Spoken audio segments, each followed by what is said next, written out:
Hey, I'm Michael, and this is Michael in the Middle. It's an intergenerational relational podcast for people who are interested in better human interaction.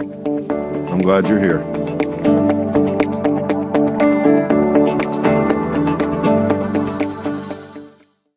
Well, hey, friends, after a 1-week hiatus, after a trip to New York City, which I'll talk about here in just a few minutes, Michael in the Middle is back with episode 24.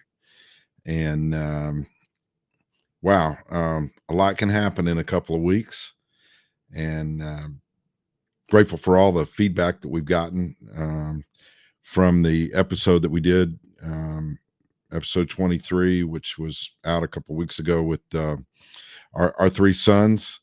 We got to be together with Austin and Rebecca up in New York City and hang out with them and Homer Crawford Johnson, who is now 1 year old.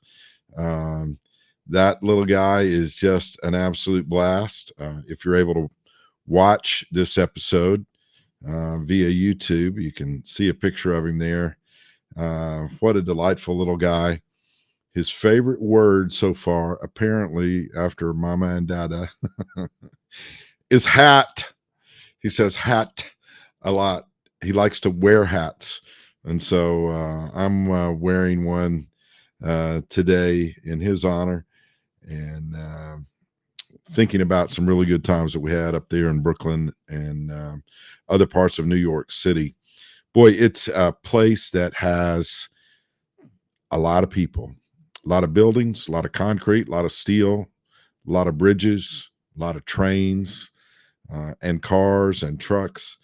It's a place that just is teeming with energy, and I've talked about it in other places. Sometimes people think that New York is and the East Coast is full of people who are always pushing and shoving. Mainly, they're just trying to get somewhere, and they have to kind of work around other people to do so sometimes. Really falling in love with the New York City area, and I can't wait to get back. Some of the things that we saw during that time, in addition to being able to hang out with Austin and Rebecca, Sarah and Rebecca got to spend a little more time together, just the two of them. They have a great nanny there that can stay with Homer sometimes, and so Sarah and Rebecca had some really rich times of fellowship, and that was very cool. We stayed in a neat place. The Brooklyn Sheraton is right downtown Brooklyn, New York, and not too far away from a subway stop. That I'm not talking about a sandwich shop. I'm talking about a place where you go down in the ground and get on a train. If you've never been on a New York train or subway, it's just amazing, because that's the way so many people have to get around. The sights and sounds are like nothing else.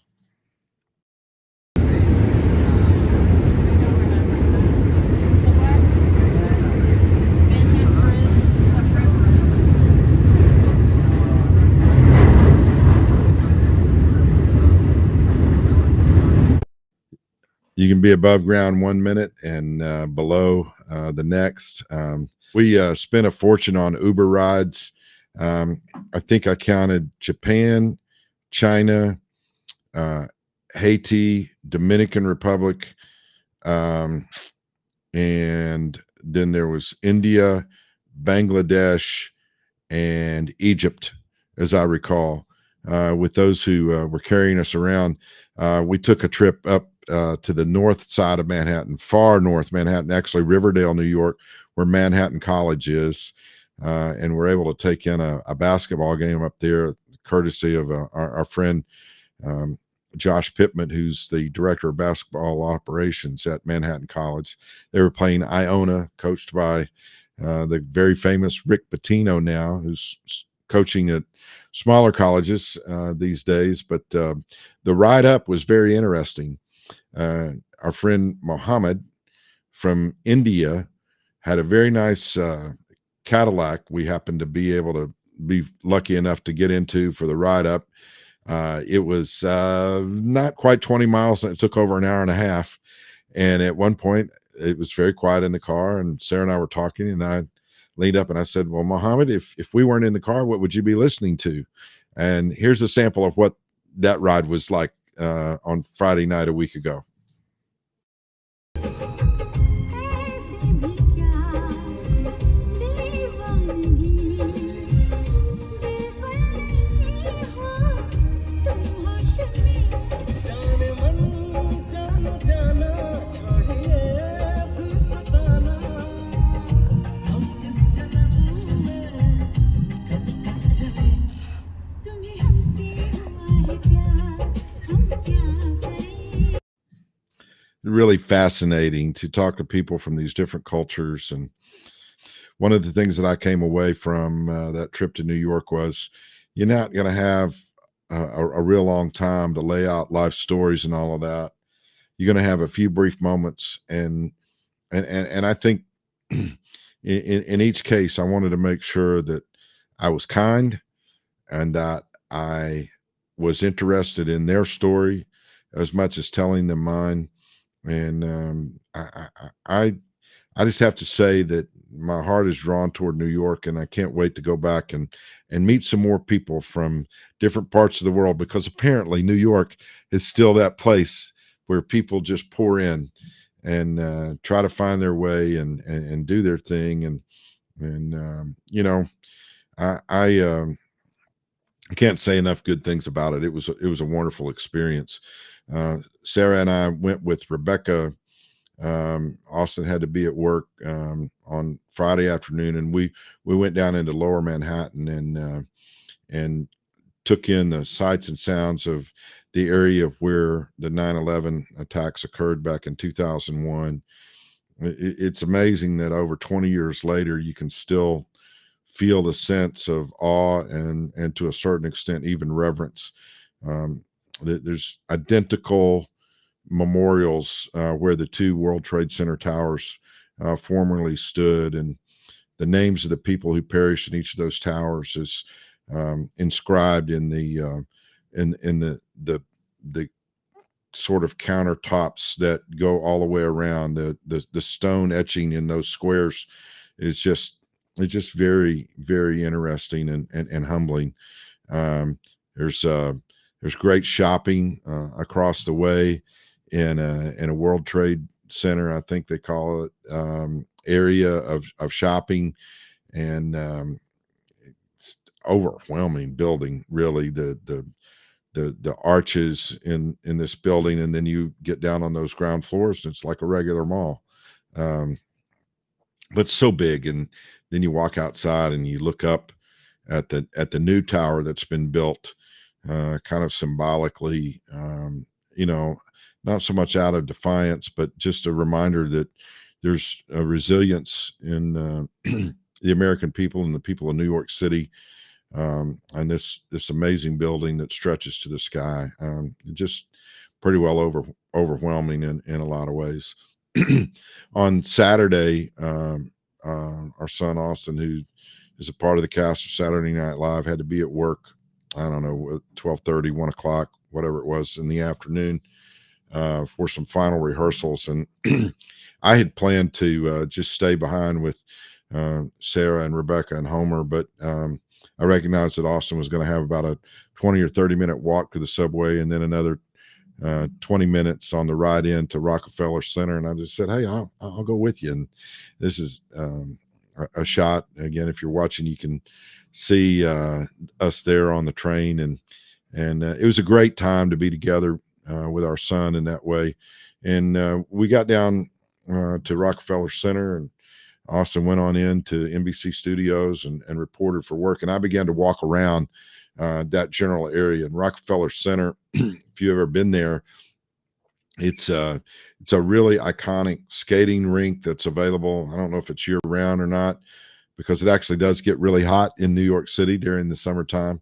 But this particular shot is kind of right in front of where the Christmas tree is placed each year. And if you look straight through, again, if you're watching, you can see that fan-shaped architecture that's at the back of the picture. That's actually Saks Fifth Avenue, the famous store there. Fifth Avenue in New York is one of the world's most famous shopping districts. It's a beautiful thoroughfare, and you know what's interesting to me is all of the commerce that's taking place, all the commercial retail kinds of things that are going on, and then right across the street from it is the iconic St. Patrick's Cathedral. This place that is just so beautiful and so ornate. The spires don't reach as high as some of the other buildings there, but boy, it's just a striking image as you stand there on the corner. And I found myself walking over into the cathedral. I'd never stepped inside all the times I've been to New York City, and I was just overwhelmed by the beauty. It's just unbelievable, the architecture and how so much attention to detail has been paid. And I found myself thinking a lot about all of the different people that are making their way around in New York City at any given time, and how in the world could I make a difference in anybody's life, on a global scale. I found myself sitting in a pew for a little while, and I reached in and excuse me, pulled out a hymnal from the rack there in front of me, and I'm in St. Patrick's Cathedral, but apparently somebody named Michael made a good impression on somebody, because the hymnal is the St. Michael hymnal. They're not talking about me, I know that, but I enjoyed leafing through the pages of that hymnal and reading through some of the songs that I knew by title and by verse. And then there were a lot of songs that I'd never seen before. And it was a very moving moment. As you come into St. Patrick's Cathedral, there's an opportunity almost immediately to make a donation, because it's very expensive to keep up a building of that age and that immensity. There's just so much going on there at any given time. And so there were a lot of people in there at the same time I was. This is about 2 o'clock, maybe 2:30 on a Saturday afternoon. And I'm not a Catholic. I don't know how many of you who would be listening are Nazarene and know much about that, but Nazarenes and Catholics have some ties historically way back in the early formation of the Christian church. But in terms of our practices, they're not all that similar on a given Sunday. But one thing I really like about the Catholic tradition is the opportunity to light a candle and say a prayer. And so, like I said, you got opportunities to make a donation if you want to. And I took my phone and I took a picture of the little uh, the square, the QR code that will take you to a web page, and I made a $10 donation, and they've already thanked me for it. By the way, they have really good systems. Anyway, I made that $10 donation. I thought, you know what? Here's this box of candles. I think I'm going to light a candle. Nobody was asking me to prove that I was a member of the Catholic Church. It was just there. It was just available, and so I took one of those candles out of the box there and placed it in a votive. And then there's these kind of wick sticks that are used to take flame from one of the other candles, and then you can light yours. And if you can see the picture there, the votive, the candle that's burning there right in the middle of the picture, is the one that I lit.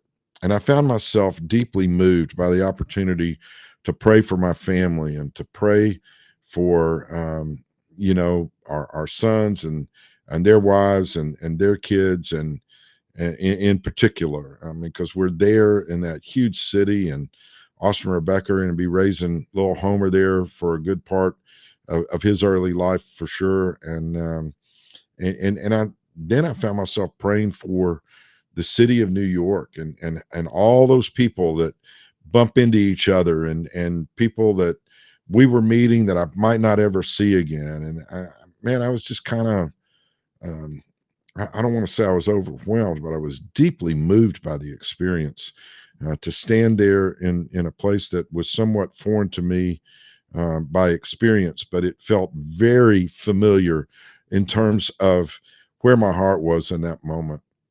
We spend a lot of times talking about the things that divide us, um, and there's a lot that brings us together too, or at least there ought to be, especially for Christians.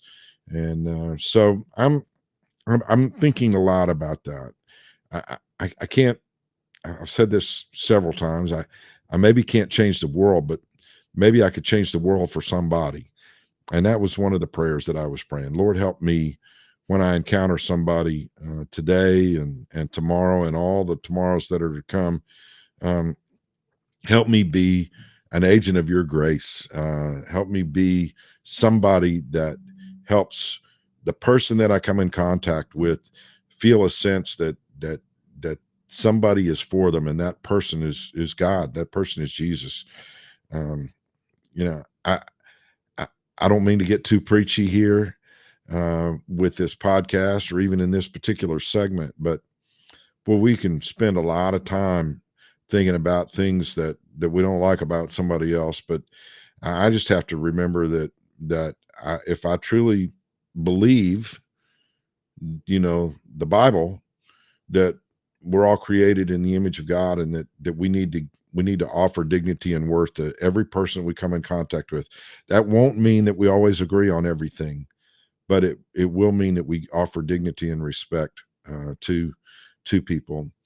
In the summer of 2019, Sarah and I went out to the Nazarene Youth Conference in Phoenix, and we were there for the last 2 or 3 days of that conference, and then we'd made arrangements to stay over for a little extended time, and we were going to go to the Las Vegas area. Got a good deal on a hotel in Henderson, Nevada, outside of Las Vegas, and before we went, we stopped by the Grand Canyon, and boy, it is just unbelievable how vast um, the Grand Canyon is. It is. I don't think there are words to fully articulate it. You've got to see it to believe it. We had a good time there. I made sure to wear my Trevecca shirt so I could uh, you know advertise for Trevecca at one of the great wonders of the world. And there was an encounter that we had there that I ended up writing about. And as I kind of wind down this particular episode, I want to share that with you. This is from a blog I wrote back in July of 2019. Paying attention to the beauty that surround us may include one of the so-called seven wonders of the world, or perhaps one of the approximately 8 billion unique individuals in the world. The Grand Canyon is awe-inspiring, and people travel from all over the world to see it. Lee Young Kwan and his wife and two sons from Korea did so on Sunday, July 14, 2019. I saw Lee taking photos of his family and even offered to take one of all four of them together. Shortly thereafter, I looked back down and I saw Lee's wife taking a photo of him standing on the rocks above this masterpiece of creation. And I took a photo of it to serve as a reminder of the love he and his family obviously shared for one another. And if you're watching, here's that picture of Lee standing there above the Grand Canyon, smiling at his adoring wife and family. And as far as I know, that's one of the few pictures of him, because he was always taking pictures of everybody and everything else. Well, Sarah and I headed on up to Las Vegas area, and we had 3 days of R&R there in that. Boy, it was hot. I'll tell you that. This wasn't in the blog, but it was incredibly warm while we were there. We took in some of the sights of Las Vegas, and it was okay, but mainly we just had a great time being together. So now we're Wednesday. This is 3 full days later after we've run into Lee and his wife and family in the Grand Canyon. Um, we dropped off our rental car at the Las Vegas airport and got on the shuttle bus en route to the terminal a bit early for our flight home. And let me just say, we made a conscious decision to try to get to the Las Vegas airport a little earlier than usual. And we were there in plenty of time. But guess who was on our shuttle bus? I thought I recognized Lee, but I still asked, were you at the Grand Canyon on Sunday? Yes, yes. I took a picture of you and your family.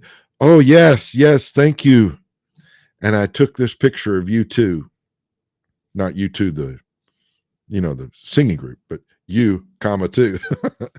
Lee and his family were overjoyed. He took a picture of his picture on my phone.